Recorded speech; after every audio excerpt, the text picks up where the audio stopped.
प्यारी सास संगत जी, राधा स्वामी जी। संगत जी, कल पहली बार बाबा जी ने पटियाला की संगत के साथ बिना माइक के ही सवाल जवाब किए।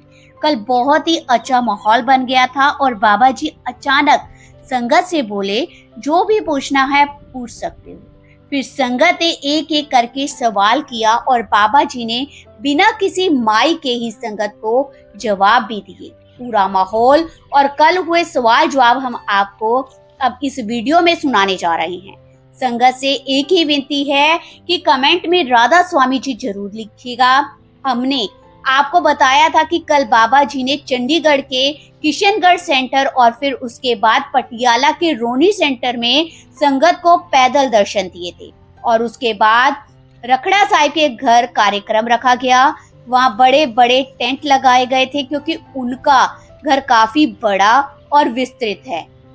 संगत भी बड़ी संख्या में वहां मौजूद थी। बाबा जी सबसे पहले वहां पहुंचे और बाबा जी ने लंच किया। इसके बाद बाबा जी ने मुस्कुराते हुए कहा, लगता है आज पटियाला की सारी संगत यहीं आ गई है। रखड़ा साहिब ने भी हंसते हुए हामी भरी। फिर बाबा जी ने कहा कि जिसे जो पूछना है वह बिना माइक के भी पूछ सकता है। माहौल बिल्कुल ऐसा बन गया जैसे अपनेपन में लोग बैठकर बातचीत कर रहे।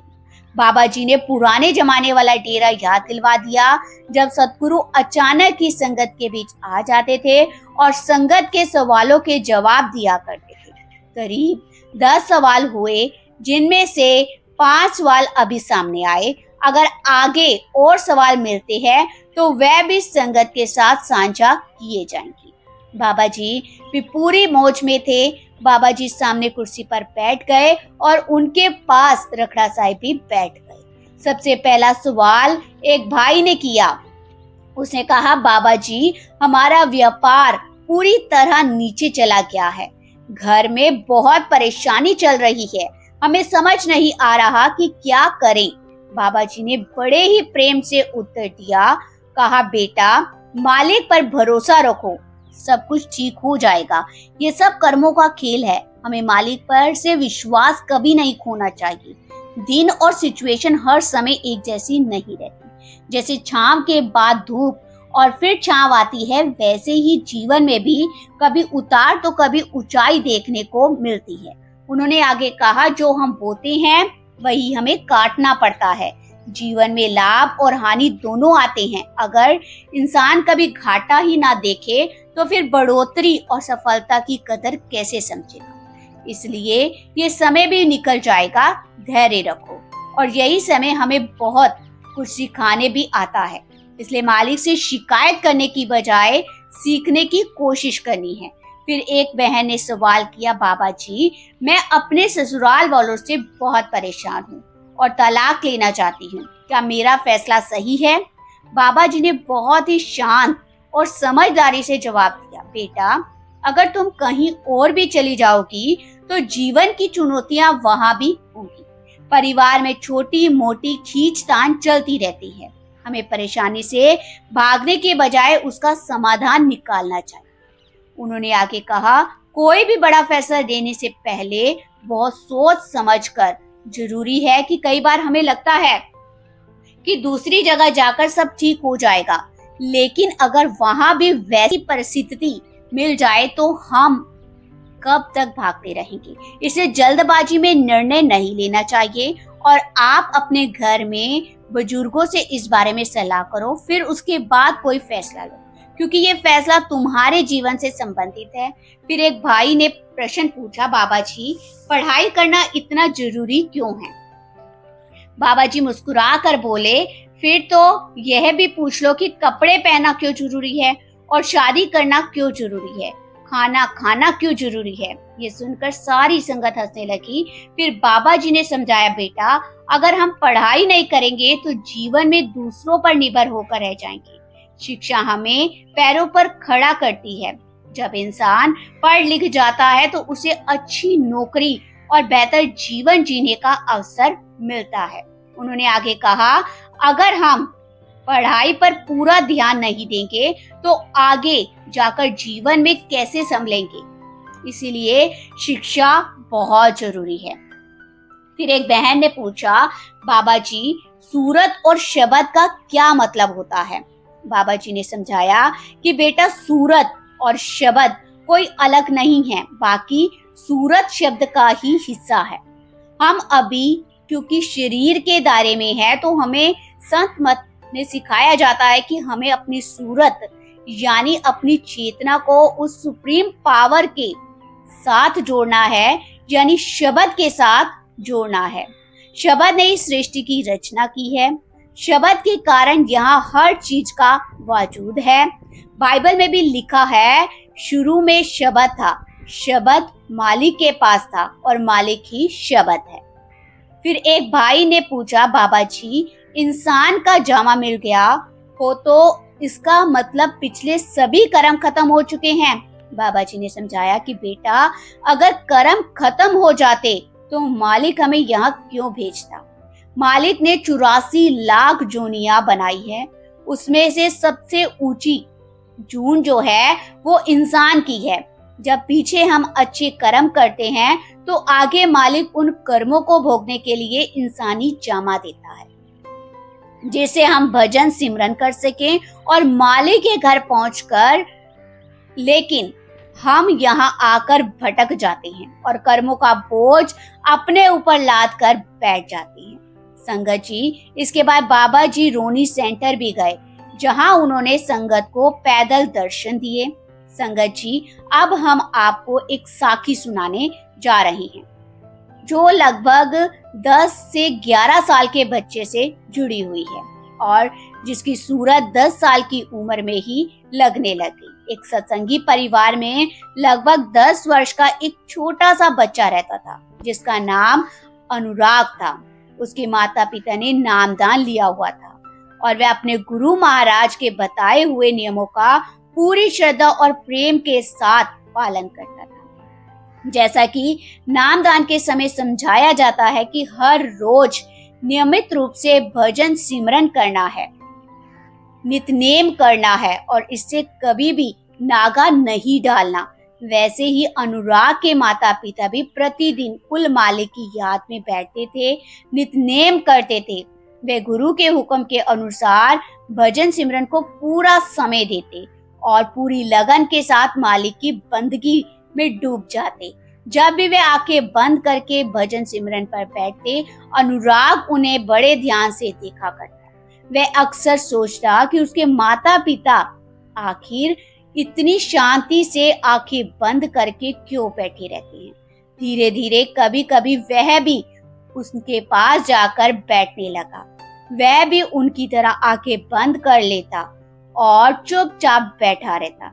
साथ संगत जी, जैसा कि अक्सर फरमाया जाता है कि बच्चों का मन बहुत कोमल और निर्मल होता है। वे जो कुछ अपने आस पास देखते हैं वैसा ही करने की कोशिश करते हैं। आपने भी देखा होगा कि बच्चे अपने माता पिता को देखकर और घर के माहौल से बहुत कुछ सीखते हैं। घर का जैसा वातावरण होता है, बच्चे भी उसी में खुद को ढाल लेते हैं और वही बातें उनके स्वभाव का हिस्सा बनने लगती है। यदि माता पिता रूहानियत के मार्ग से जुड़े हुए हो, मालिक की भजन बंदगी में लगे हो, तो वह बहुत बड़े भाग्य की बात होती है। ऐसे माता पिता मिलना भी मालिक की विशेष कृपा होती है। बच्चे भी उन्हें देखकर धीरे धीरे उसी मार्ग की ओर बढ़ने लगते हैं। तो साथ संगत जी, ये सब कुछ कुल मालिक की ही मेहर होती है। जिन आत्माओं को वह अपने साथ जोड़ना चाहता है, उन्हें ऐसे परिवारों में जन्म देता है जहाँ पहले से ही उसका नाम लिया जा रहा हो। हमें यह समझ लेना चाहिए कि यदि हमें ऐसा वातावरण मिला है तो ये मालिक की ही बहुत बड़ी दया। ऐसा ही अनुराग भी बहुत भाग्यशाली था, जिसे नाम की कमाई करने वाले माता पिता मिले। वह उन्हें देखकर कभी कभी भजन सिमरन करने की कोशिश करता और धीरे धीरे उसका मन भी उसमें लगने लगा। उसने अपने माता पिता को देखकर भजन सिमरन करना शुरू किया और धीरे धीरे उसकी बात बनने लगी। उसे भीतर से एक अलग ही आनंद महसूस होने लगा। नाम का रस उसके भीतर उतरने लगा। इसी कारण अब वह पहले से ज्यादा समय भजन सिमरन में बिताने लगा। धीरे धीरे उसके स्कूल से शिकायतें भी आने लगी अध्यापक उसके माता पिता से कहने लगे, आपका बच्चा ना तो दूसरे बच्चों की तरह खेलता है और ना ही ज्यादा किसी से बात करता है। वह अक्सर अकेला चुपचाप बैठा रहता है। ये बच्चा बाकी बच्चों से बिल्कुल अलग दिखाई देता है। जब उसके माता पिता ने ये बातें सुनी तो वह चिंता में पड़ गए। साथ संगत जी, जब माता पिता अपने बच्चे में ऐसा बदलाव देखते हैं तो चिंता होना स्वाभाविक है। उनके मन में भी चिंता होने लगी। हालांकि उनके भीतर एक खुशी भी थी कि उनका बच्चा छोटी उम्र में ही मालिक की तरफ झुकने लगा है, लेकिन साथ ही उन्हें ये डर भी लगने लगा कि कहीं इसका असर उसकी पढ़ाई पर ना पड़े, कहीं वह बहुत ज्यादा अंदर की ओर ना चला जाए। यही चिंता धीरे धीरे उन्हें परेशान करने लगी। एक दिन अनुराग स्कूल से घर लौटा। घर आते ही उसने अपना सामान रखा और फिर हमेशा की तरह जाकर भजन सिमरन में बैठ गया। अब यह उसकी आदत बन गई थी कि जब भी उसे थोड़ा सा समय मिलता वह आंखें बंद करके चुपचाप बैठ जाता। ऐसा महसूस होता था मानो उसे भीतर कुछ दिखाई देने लगा हो, कोई ऐसी शांति मिलने लगी हो जो उसे बार बार उसी ओर खींच रही हो। साथ संगत जी, नाम का रस ही ऐसा होता है जिसे आत्मा को ये रस लग जाता है, वह फिर पीछे मुड़कर नहीं देखती। वह आत्मा धीरे धीरे उसी मार्ग पर आगे बढ़ती चली जाती है। अनुराग के साथ भी अब कुछ ऐसा ही होने लगा था। धीरे धीरे अनुराग का मन भजन सिमरन में इतना लगने लगा कि जब भी उसे थोड़ा सा समय मिलता वह चुपचाप आंखें बंद करके बैठ जाता। कई बार तो ऐसा होता कि वह देर रात तक उसी अवस्था में बैठा रहता। अब उसे नींद में उतना आनंद नहीं महसूस होता था जितना शांति उसे आंखें बंद करके मालिक की याद में बैठने से मिलने लगी थी। उसके भीतर जैसे कोई अलग ही खिंचाव पैदा हो गया था जो उसे बार बार भजन सिमरन की ओर ले जाता था। एक दिन सुबह का समय था। अनुराग की माँ उसे उठाने के लिए उसके कमरे में गई क्योंकि उसे स्कूल भी जाना था। उसे प्यार से उसे आवाज लगाई, लेकिन अनुराग की तरफ से कोई प्रतिक्रिया नहीं आई। पहले उसकी माँ को लगा कि शायद वह गहरी नींद में सो रहा होगा, लेकिन जब उसने दोबारा उसे हिलाकर उठाने की कोशिश की तब भी उसके शरीर में कोई हरकत नहीं हुई। साथ संगत जी, जो जीव नियमित रूप से भजन सिमरन और ध्यान का अभ्यास करते हैं, कई बार उनकी अवस्था ऐसी हो जाती है कि सिमरन के बाद जब वह नींद में जाते हैं तो उनकी नींद बहुत गहरी हो जाती है। वह अवस्था इतनी शांत और गहन होती है कि मानो शरीर का एहसास ही खत्म हो गया हो। ऐसा लगता है जैसे जीव स्वयं को भूल गया हो। अनुराग के साथ भी कुछ ऐसा ही हुआ था। उसकी माँ ने घबरा कर देखा कि उसकी सांसें भी बहुत धीमी चल रही थी। उसे तो ऐसा महसूस हुआ मानो सांस बिल्कुल रुक गई हो। यह देखकर वह पूरी तरह डर गई। उसके मन में तरह तरह के विचार आने लगे कि पता नहीं उसके बच्चे को क्या हो गया है, क्योंकि अनुराग भी अब भजन सिमरन का अभ्यासी बन चुका था। इसलिए उसकी अवस्था सामान्य बच्चों जैसी नहीं रही थी। लेकिन एक माँ का दिल तो आखिर माँ का ही होता है। वह चिंता से भर उठी थी। उसके बार बार अनुराग को जगाने की कोशिश की, उसे आवाजें दी, उसके हाथ पैर हिलाए, लेकिन अनुराग इतनी गहरी अवस्था में था कि उसे किसी बात का एहसास ही नहीं हो रहा था। घबराकर उसकी माँ तुरंत पड़ोस में रहने वाले एक बुजुर्ग महात्मा के पास गई, जो नाम की कमाई करने वाले और अनुभवी अभ्यासी माने जाते थे। वह उन्हें जल्दी से अपने घर ले आई। वे बुजुर्ग घर पहुंचे और उन्होंने शांत भाव से अनुराग को देखा। वे उसके पास बैठ गए और सिर से लेकर पैरों तक उसे ध्यान से देखने लगे, साथ संगत जी जैसे ही उनकी नजर अनुराग पर पड़ी वे उसकी अवस्था को समझ गए। उन्होंने उसके कर्मों और भीतर चल रही स्थिति का आभास हो गया।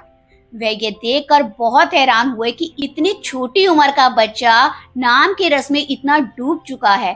उन्हें आश्चर्य होने लगा कि इतनी कम उम्र में कोई आत्मा इतनी गहरी लगन के साथ माली की याद में कैसे जुड़ सकती है। उन्होंने तुरंत पहचान लिया कि यह बच्चा साधारण नहीं है, बल्कि माली का बहुत प्यारा जीव है। फिर उन्होंने अनुराग की माँ से प्रेम से कहा, आपको घबराने की बिल्कुल जरूरत नहीं है, बच्चा ठीक है, ये केवल बहुत गहरी अवस्था में सोया हुआ है। इसकी सांसें चल रही है, लेकिन बहुत धीमी है। ऐसा कह सकते हैं कि सांसें ना के बराबर महसूस हो रही है, लेकिन चिंता की कोई बात नहीं है। ऐसा इसलिए हो रहा है क्योंकि ये बच्चा नाम की कमाई से जुड़ चुका है। इसका मन मालिक के नाम के रस में डूबने लगा है, इसलिए इसकी अवस्था सामान्य बच्चों जैसी नहीं रही।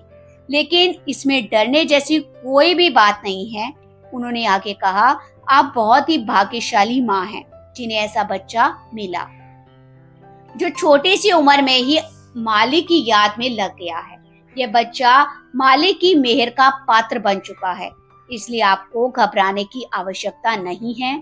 अभ्यास करने वाले कई अभ्यासी जीवों के साथ ऐसी अवस्थाएं होती है। उनकी सांसें बहुत धीमी हो जाती है, सांस भीतर चलती रहती है, लेकिन बाहर से उसका एहसास बहुत कम होता है। यह उन आत्माओं के साथ होता है जो ध्यान और भजन सिमरन में गहराई से जुड़ जाते हैं। जब अनुराग की माँ ने ये सब बातें सुनी तो उसके मन में थोड़ा सहारा मिला। उसकी घबराहट धीरे धीरे कम होने लगी। वह अपने बेटे के पास बैठ गई और प्यार से उसके पैरों को दबाने लगी। फिर उसने बड़े प्रेम से उसके माथे को चूमा। उस समय उसके मन में अपने बच्चे के लिए एक अलग ही भाव जाग उठा। उसे यह सोचकर भीतर से खुशी होने लगी कि उसका बच्चा छोटी उम्र में ही मालिक के नाम से जुड़ गया है। साथ संगत जी, यही कारण है कि अक्सर कहा जाता है कि बचपन का समय भजन सिमरन और मालिक की याद के लिए सबसे उत्तम होता है। उस उम्र में मन में दुनियावी उलझने और हजारों प्रकार के विचार नहीं आती। बच्चों का मन सीधा और निर्मल होता है। उन्हें जैसा समझाया जाता है वे उसी दिशा में सहजता से चलने लगते हैं। इस साखी से हमें भी बहुत बड़ी प्रेरणा मिलती है कि हमें अपने बच्चों को बचपन से ही मालिक के नाम के साथ जोड़ने का प्रयास करना चाहिए। उन्हें सही दिशा देनी चाहिए और अच्छे संस्कार देने चाहिए ताकि वे जीवन में सही मार्ग पर चल सके। जैसा कि अक्सर फरमाया जाता है कि बच्चों को सत्संग में लेकर आना चाहिए ताकि उन्हें छोटी उम्र से ही अच्छे वातावरण का संग मिले, क्योंकि आज बाहर की दुनिया का माहौल ऐसा है जहां बच्चे बहुत जल्दी भटक सकते हैं। अगर उन्हें सही मार्गदर्शन ना मिले तो दुनियावी प्रभाव उन्हें अपनी ओर खींच लेते हैं। लेकिन जब माता पिता स्वयं रूहानियत के मार्ग पर चलते हैं, बच्चों को सत्संग में लेकर आते हैं और उन्हें मालिक के नाम से जोड़ते हैं, तभी बच्चे भी एक अच्छे और सच्चे मार्ग पर चल पाते हैं। तो साथ संगत जी, हमें भी ये प्रयास करना चाहिए कि हम अपने बच्चों को बचपन से ही मालिक की याद, भजन सिमरन और सत्संग के वातावरण से जोड़े ताकि उनका जीवन सही दिशा में आगे बढ़ सके। इसी के साथ अब मैं आपसे आज्ञा लेती हूँ। आप सभी को राधा स्वामी।